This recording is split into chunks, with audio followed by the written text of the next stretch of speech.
Why hello there folks, this is my hand and this is my graphics card collection. This is going to be a special impromptu video thanks to 1,111 of you guys subscribing. Holy crap, it was just like 3 weeks ago I was at like 50 subscribers, so thank you very much. And as a little thank you, I'm going to be showing you my graphics card collection. And yeah, sorry, this is a bit of an impromptu video, you can tell because I'm not using a proper microphone, but I just wanted to get something out there for you very quickly to show my appreciation for all you guys who have subscribed and watched my videos. So let's take a look at my graphics card collection. The first thing we're going to take a look at is this shelf here, which has a bunch of my ATI and Radeon cards on it, the old of which being my ATI Rage, which is an ancient card, but it's a good 2D card. I use it for 3D accelerators that require a 2D card, such as the 3D FX Voodoo and Voodoo 2, which I will show you in a moment. Here we have the winner of the Shit Card Showdown, the original Shit Card Showdown for value, which is the 5850, and this is going to be in the next Shit Card Showdown. You'll be seeing that briefly. It's made by Diamond. Pretty good card, for the price at least. And moving on, we have the 4870 X2. I do tend to collect X2 cards for some reason because I am strange. So there you go. I believe this is the 4870 X2. Yep, that's the 4870 X2. Has, I believe, 1 GB per GPU, so a total of 2 GB on this card. We'll be testing that at some point. Oh, also, if you see any cards you want me to test, just let me know. I'll probably put it in a video at some point in time. This is the 3870 X2. There you go, 2 GPUs right there. I believe this one has 1 GB of GDDR3, if I'm not mistaken. I might be wrong on that. I don't have all the stats in front of me, but I believe it's 512 per GPU, so it's going to be significantly less than that other card that I just showed you. But we'll probably see this in a video at some point in the future. Swiftly moving on, we have the HD 5770, which is a really good budget card. Well, it was back in the day. It's actually not that great anymore. Has 1 GB of GDDR5 with 800 stream processors running at 700 megahertz, 800 megahertz, something like that. Can't remember the actual clock speed, but this is a nice card. It even has the handle on it. You can tell it came from some sort of OEM system. Maybe even an Apple, because Apple used these. I don't think this one has the Apple BIOS, though, because it runs on a Windows PC, so yep, there we go. And now we will move on to the last card on this shelf, which is the, oh, this one is a beauty. It's the 5970 with 2 GB of RAM. It's another one of those X2 cards, so it's 1 GB per GPU. And this card is still a monster. It has like 3,200 stream processors total, which is more than my R9 390. Granted, it's at a lower clock and it's a dual GPU, so it's not nearly as fast, but back in the day, this was the titan of its day. It was the king of cards, and it is one of my proud pieces in my collection. Anyhow, that's enough of the ATI cards for now, or Radeon, because most of those are just actually Radeon, not ATI. Let's move on to another titan of its day, the GTX 8800, or 8800 GTX rather. This one's by PNY with 768 megabytes, look at that, of VRAM, which back in the day was gigantic. I believe when this card came out, I was still rocking like a 7600 GT by BFG. I actually have it. It's over there. We'll take a look at it in a bit. So yeah, we'll definitely be doing a video on this pretty soon because the 10-year anniversary of this card's coming up, so we're going to see what kind of games it can play eventually. Moving on, we have the 8600 GT, which I actually used for quite some time. I actually played Minecraft on this for quite a while. I believe I had this card in 2008, 2009, which is when I had this card, I believe. Because back in the day, I really didn't spend too much on my graphics cards, so I was a couple of years behind, to say the least. And this card got me through quite a bit. I believe it can play DX10 titles, and not very well, but it can, and I use this to great extent. Moving swiftly on to some cards that I never actually owned until recently. This is the 8800 GT, which is a pretty decent card for its day. It requires a 6-pin power connector. I believe this one's a 512 meg variant. And then the 9800 GT, I got this in a Goodwill auction. I didn't know what cards were in it. And this came in it, it works. It's essentially the exact same thing as an 8800 GT, except with a smaller fabrication process. It doesn't require a 6-pin power connector. Other than that, it's pretty much exactly the same. They're both XFX cards. And speaking of XFX, I am a fan of XFX on Nvidia, and I actually have the very last card that XFX ever made for Nvidia, and I will show you that next. And that card would be the Nvidia 295. This is a beautiful card made by XFX. This is the last card that XFX ever made for Nvidia before they switched to making cards for AMD. So, yeah, this is a beauty. It's another dual GPU, but unlike the AMD dual GPUs, there's one card here, which is on this side, and then there's another card on this side, and it's connected via bridge.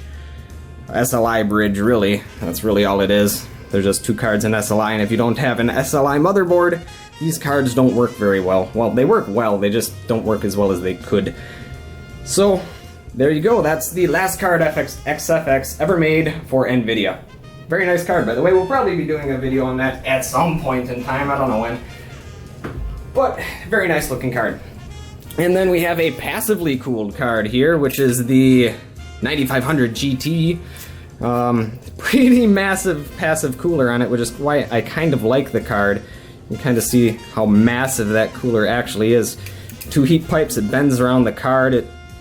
If you need some extra space in your computer for it, it's technically a dual slot card, despite the fact there's only one slot because of the big old heatsink there, but it's passively cooled, makes absolutely no noise whatsoever.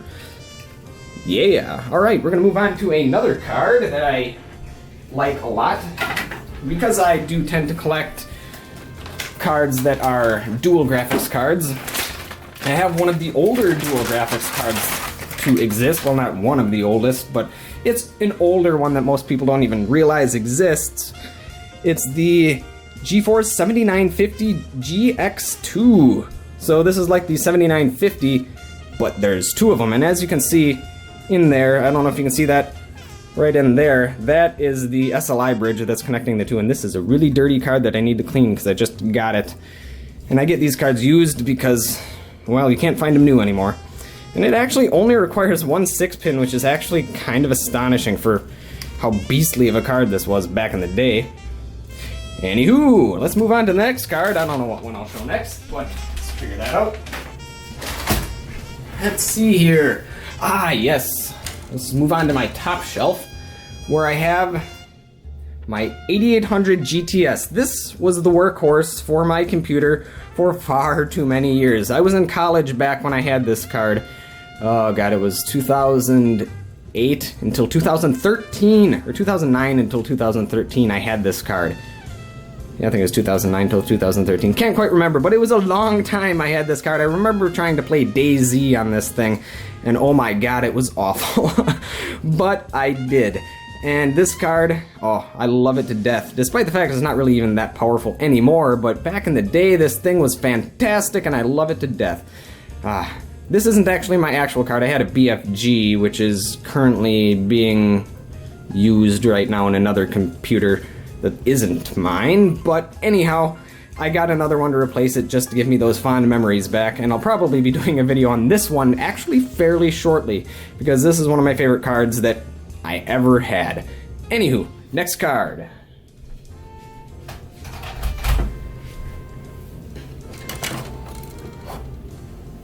We have the Sapphire HD 3870. The reason I got this card in particular is because this is one of the very few cards that has GDDR4. Most people know about GDDR3 and GDDR5, and some people are wondering what happened to GDDR4. Well, this card and maybe one or two others had it, and that was it. So I decided I needed this for my collection because GDDR4. It's an okay card, nothing too special, nothing too spectacular, and back in the day it was a pretty decent card, and we'll probably take a look at it at some point in time, but I don't have a video planned for it for quite some time unless some of you guys want it. And speaking of which, if you see any of these cards that you're like, hey, I want a video on that, just let me know, because I might do such a thing. Alright, let's see what we have next.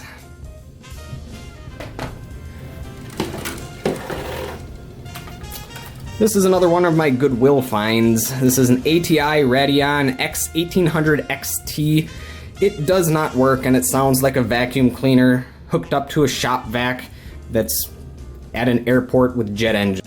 It's really, really loud. It sounds like a turbine, and it doesn't work. I might cook this in an oven to see if I can get it to work, because none of the caps are bulged, and all of the connections I saw are still in good condition, so I have a feeling that it just desoldered itself from the board at some point in time, because this was a pretty hot chip back in the day, and it, well, still is, but judging by how much dust there was in the fan, it probably just cooked itself to death, so I might be able to recook it to life at some point. Maybe there's a video on that, who knows. Next we have, this is a 5450. Passively cooled one. Does not work. It desoldered itself. Nah, nothing much to say on that, other than I really like the fact that you can touch the heatsink when it's running and you can feel how warm it gets. Granted, you can do that on one with a fan, but you'll hurt your fingers. Don't do that. Next, we have the Nvidia GeForce 9800 GT by EVGA. I really like the art that they used to put on graphics cards. They don't do it anymore, which is kind of a shame, but then kind of not. I don't know. Graphics cards have evolved greatly. Yeah, 6-pin power connector. Decent card. I will be doing a video on this one and the next card I'm going to be showing, but I don't know when. And that other card is another... this one's a 9600, not a 9800. Did I say 9600 before? That was a 9800, I believe. Yeah, that was a 9800. This one's the 9600. I'm going to be having a DX10 shit card showdown eventually, and I'm probably going to be having these in there. But yeah, same exact cooler style, same exact 6-pin, just a different art style on the front. Nothing much special there. Speaking of things that aren't very special, we have the 6450. This is that $3 graphics card I got from Server Monkey back when Server Monkey was selling these cards for $3. They're not selling them for $3 anymore. In fact, they sold out of them, and I don't think they have them for sale at all anymore, but whatever. You can still find them pretty cheap on eBay. I believe that I saw a lot of 25 of them going for $50, which means they were selling for $2 a piece. Anyways, these are still okay cards. They're not fantastic. This one's a GDDR3 version. The AMD version, not the Lenovo version that I have here, come with GDDR5, some of them. But this one does not, and probably all the ones that you will get for $3 will come with the GDDR3 version. But whatever. It still plays games slightly better than older integrated graphics. Newer integrated graphics like Iris Pro and stuff like that will kick the shit out of this card, so don't invest in this. Unless you really need to, I should say. Alright, and then this one is probably the worst graphics card I own for what it is, and that's the 6350. This is the lowest end, I should say. It's a 512 megabyte card. That's a DX11 card. I did it in a shit card showdown, and it can play games if you drop down the resolution and settings really low, but it can't really game very well. This is really meant for workstations that need 2 monitors, because it has a specific output that outputs to 2 VGA monitors. That's what it does. So that's the whole reason that this card exists for the most part, is so that it can hook up to workstations and stuff like that. It's not meant to game on, but I have it anyways because it came in a Dell that I bought. And here we go. Another good card would be the Radeon 4850. This one's a 512 megabyte version, and I need to clean this really badly, but my air compressor is broken right now. And I did this, or I used this card in the Overwatch low-end graphics test video. I'll probably be using it at some point in the future, but the fact that it has 512 meg of RAM on it is pretty poor. So it's not very applicable in modern day gaming, but the GPU itself still plays games pretty well. It's just that the VRAM is limiting it severely. However, the next card is the 4670. It has a gigabyte of GDDR3, which means it can play a lot of games still pretty decently if it's only a DX10 title. This is a DX10 card. Outputs on it, you got your HDMI, VGA, DVA, or DVI. Words are hard, yo. And yeah, this one's really nice because it doesn't require any additional power. So if I need a card that doesn't require additional power inputs, this is one of the ones I consider if I'm not going to be playing any DX11 or higher titles. So if I'm playing a game like, I don't know, War Thunder, maybe Overwatch or something like that, this card will do just nicely if I don't have the power for my power supply. Otherwise, obviously, I'll throw in something a little bit nicer. Also, if I only have one slot, because this is a single slot card as well. If I do have better cards that don't require power, and that would be something like the 750 Ti is a much better card than this piece of crap. But for what it is and for how old it wasn't actually that bad. It's by Diamond, if you can't tell. Alright, moving on, we'll have a couple of Quadro cards that I'm actually not quite sure what they are. I think this is a Quadro 2000 or something like that, with 256 megs of RAM, 6-pin power connector. Pretty poor at everything. Nothing much to say about that. Nothing much to say about the next card, which is another Quadro card. Pretty darn bad. With I think it's 128 or 256 megs of RAM on board. And yes, S-Video, of course. Why not? Moving swiftly on, we're getting to a couple of older cards. I can't honestly remember what one this one. Oh, this is the ATI. This is a proper ATI card when ATI was made by ATI, not AMD. This is a 9200 something or other, and it has a TV tuner in it because TV tuners were a thing back in the day. Come on, focus, damn you. Yeah, so this is a pretty poor card. This was the first card I managed to play Half-Life 2 on, despite the fact the drivers were god-awful and it crashed a lot. I still managed to play Half-Life 2 on this card, and this was the first card that was capable of it that I had. So it does hold a kind of special place in my heart for the fact that it was the first card that allowed me to do so. Speaking of cards that have a special place in my heart, the very first graphics card that I personally ever bought would be this card. I used older graphics cards, it's just that they were on my parents' computer, but this one was on the very first computer that I built, which was a Mad Dog MX, or GeForce 4 MX 440, with 64 megs of RAM. Look at all those.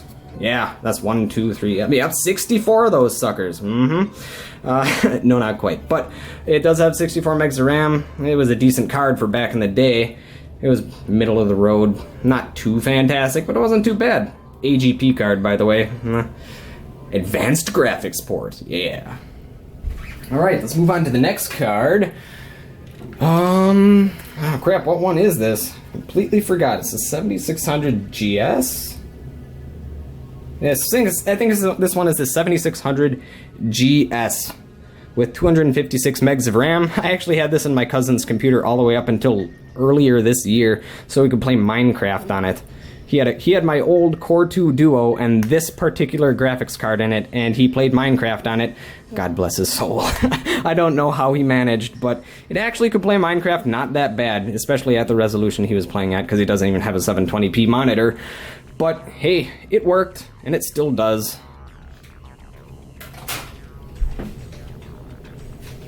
Next card is one that I've never honestly used very much. This was another one I got in a Goodwill auction that I just bought a lot of graphics cards, and this was one of them, the Radeon X550. I don't remember how much RAM this has. It's not that great of a card. 256 megs, so it'll be able to play, probably Half-Life and the like type games with maybe Half-Life 2 and Portal and stuff like that, but nothing past that. It'll probably be able to play like the original Counter-Strike as well at lower resolutions, but it's not the greatest card made by Diamond, according to these stickers. Hooray! And this card, I believe, is, yes, this card is absolutely toasted. It needs to be resoldered or put in an oven or something. This is the RX 800 by MSI, another Radeon card. Nothing too special about it other than the fact that it's really dirty and it doesn't work. Oh man, I should do a video on how to clean graphics cards. I have so many that need to be cleaned. Yeah, nothing special on this one. Yerp. Alright, next card. Oh, this one's a beauty in my opinion. Love the art on it. It is the Radeon X 1950 Pro. I believe this one has 512 megs of RAM. It has the 6-pin PCI power connector. And yeah, very nice. Nothing much to say on it. It's got a nice backplate to it. Backplates were new back in the day. Not that many cards had them. Everything still works on it, and it's a relatively quiet card for what it is. It was pretty powerful back in the day. And it's not that powerful now. Let's put it that way.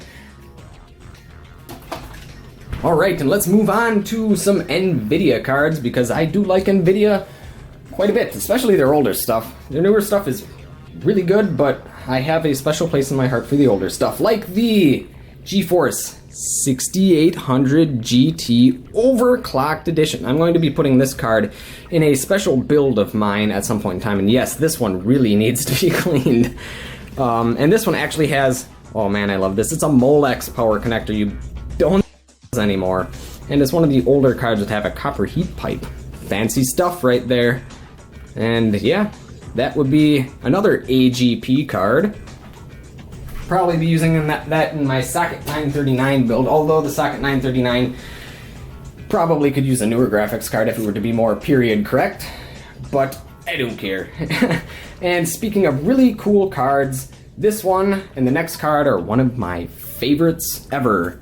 The 3DFX Voodoo. This is the 3DFX Voodoo, and if you'll notice, if I take this off, I can't because I screwed it in there, but that's actually a pass-through port for a 2D card. So that's what I have that ATI Rage for, is so I can use it as a pass-through card, because that's a 2D card, although it can do 3D, it sucks at it. I use that as a pass-through card so that I can use this for games that use the 3DFX Glide API. And I'll be doing definitely a video on this and the next card at some point in time. I don't know when I will be doing it, but at some point in time would be a good enough answer. The next card is, well, of course, the 3DFX Voodoo 2. And yes, this one is a nice card. I love it. It's actually pretty clean for how old it is, too. Looking at the back, you can see all those little RAM modules. Very nice card. This one does not have, oh, this one does have a pass-through as well, so that's what the pass-through looks like when I don't have the connector on there. So, there you go. 3DFX Voodoo 2. Love it. Next card. Oh god, what is this one? I completely forgot. I looked this up one time. It's a Nvidia card, I know that much, with like 256 megs of RAM. Can't remember, it's 860? I can't remember. It's an older AGP card by Nvidia.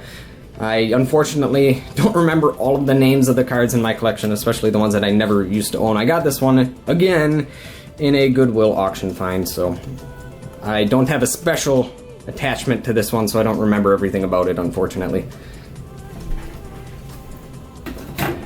And now we're going to move on to some cards that have a less special place in my heart. This piece of crap, I don't know, this was another one I just got in a, like a scrap gold recovery auction, and it was a working card, so I kept it. This is a 5450, it's an HD 5450 with 512 megabytes of RAM with a passive cooler, so it's awful. It's awful, but it does work. And I might be doing a video on it at some point in time, and whoever took this out of their case bent the I/O plate. People bending stuff. Wait, I do that too. Speaking of bending things and trying to break things, here's my GT610. I took it out of that system because I had to make a video about it, so it still works. Whoops, I dropped it. Nope, probably still works. And here we have the GT710, which is actually a significantly better card than the GT610. And anybody who says that the GT710 isn't, well, I mean, it isn't the greatest card in the world, but it is significantly better than the GT610. And the reason for that being is this GT610 has something like 48 CUDA cores, where this has something like 198. And they're clocked at a higher clock too. So this one can actually play games alright. It's not the greatest value, as you're going to be seeing in my next shit card showdown. It's still not the greatest value in the world, but it's still significantly better than the GT610, and at essentially the same price. I don't know why you would ever get a GT610 over something like this or a used card. I can see the reason for getting something like a GT710 if you have a low-profile computer that doesn't have any extra power to give it, and you need a single-slot card. Granted, you could also get something like an R5-240 or something like that, which is slightly more powerful for around the same price, but there are reasons to get this. And yeah, you're not going to be able to put in like a GTX 470 in place of something that, you know, needs a single slot and doesn't have any extra power. So I can see the reason for getting this, but still, really. Anyhow, GT710, not a bad card. And moving on, we have, this was a card of mine for a very long time. This is the GeForce 7600 GT Overclocked Edition by BFG. I used this card for an incredibly long time. I played Battlefield 2 on it. I played Call of Duty Modern Warfare 4 on it. Let's see here. I played games for a very long time. It was like 2000. Whenever this card came out, I got it. And I played it until I got my 8600. And then I traded off the 8600 for the 8800 GTS until I got, yes, I had quite a jump after the 8800 GTS, which I will show you in a bit, but very good card. I have two of these actually because I'm going to be doing a video where we SLI them. Oh yeah. Here's the other one. And let's move on to the next card, which unfortunately does not work. I need to resolder a cap on it, but it should work after that, which is the GeForce 7950 GT Overclocked Edition, which is essentially half of that other card that I showed you, which is the dual graphics variant of this that has like an SLI bridge right there. Yeah, decent card back in the day. Good DX9 card. I don't remember, I can't remember where the cap goes. The cap goes right there. It's missing like, no, I'm sorry, the cap goes right up here. But actually, it might be missing a cap there as well, in which case this card will never work. Unless I find another capacitor to put there. Anywho, let's set this down and take a look at the next card. We're going to start moving on to quite more powerful cards with the Zotac 750 Ti. Love this card to death. It works well in many systems and still is a very good card to this day. Nothing much else to say on that, because if you've been around the computer world for like the past year, you know about it. So I'm not going to say much about it because it's a good card. And a card that's not so good anymore, but was back in the day, was the 6770, which is basically the exact same thing as a HD 5770. I think it has a higher clock on it, but that's about it. This one is by Vision Tech, I believe. Not Sapphire or the reference cooler design that I had on the 5770, but this will be in another shit card showdown. It's already in there. I just need to finish editing the video. In fact, a lot of these cards were in the past shit card showdown. Speaking of which, the HD 6870, which is actually a really good card for the price. I got this one for $45, which is, or $40 or something like that, but the average price that they're going for on eBay, according to the sold listings, is right around $40 to $45. So you can get this card really cheaply, and it's a really good card. Granted, this one's only the 1 gig variant, so you're going to be limited on resolution and texture sizes, but it's still a really good card. And you know how I said I had a really big jump after I had my 8800 GTS, not X. Would be this card. This is what I got afterwards, was a GTX 570 back in like 2013. This was not a new card back then either, so I was buying used at that point because I was still in school and I had better things to spend my money on. And this is still a very good card for budget gamers, because you can find this for, you know, $60. Sometimes they sell for upwards of $80, and sometimes they sell for as low as like 40 or 35, but you'd be really lucky to find it for that kind of price. It does require a lot of power and is incredibly hot though. That's one thing that I do have to say. Next we have the 285 GTX, which is a decent card. Unfortunately, it's only a DX10 card, which means it doesn't support DX11 and won't be able to play a lot of modern games, but it's still a decent card. And anybody that says otherwise, well, they could be true depending on the... Anyhow, moving on to the next card. We have... I actually use this in my system quite a bit. The 7850 by XFX. I do like XFX, but they're not my favorite brand anymore. They kind of lost their luster. Very beautiful card, though, in my opinion. This is all aluminum. This is anodized aluminum. And there's some, like, silver chrome plating there, which is cool. And it's a really good card. It's essentially the exact same GPU that you'll get in a PS4. So, yeah, it's pretty good. And speaking of cards that are still pretty good, I have a very dirty GTX 660. And this is going to be the last card I'm going to show you today. I do have other cards. I have a R5 240 that's sitting in a machine. I have that V5800 Pro that is sitting in a machine. I have a GTX 770, which is currently being used, and an R9 390, which is currently being used. But this is a good card. 2 gigabytes of GDDR5. Still pretty decent. And, well, that's about it for graphics cards. I have a couple of processors, but I'm not going to show you those. Maybe that's for another video. Well, thank you folks for watching. I'll catch you folks next time.